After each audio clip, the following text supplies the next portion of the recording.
Sveiki visi vandens mėgėjai ir mylėtojai, šiandien turime birželio 21 dieną.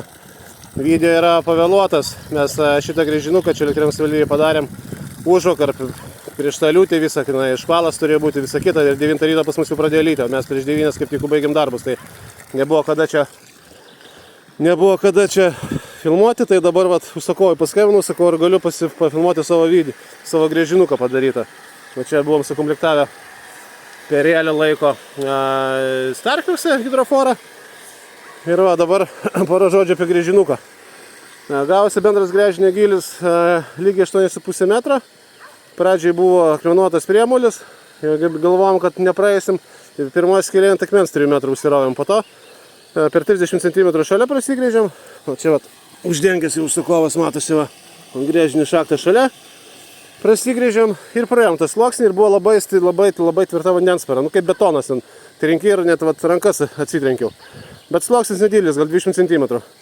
Ir po to nuo 4 metro iki 8,5 buvo toksai gražus vandeningas, gražus smėliukas, jis dabar aišku padžiūvęs, bet čia graži buvo stambi frakcija, be geležies, kakavinės spalvos, viskas liuks.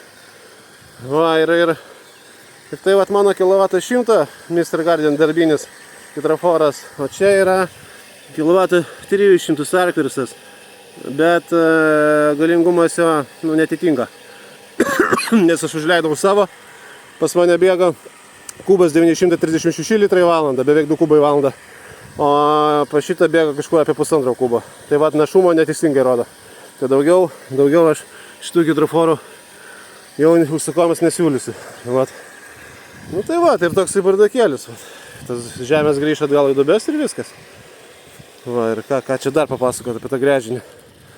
Vanduo tikrai geras, skanus, o pas užsakovą ant kalno padarytas 14 žiedų šulinys. Jis sakė, ten su giluminiu siurbliu Grunfosą sumokėjo 2000 eurų.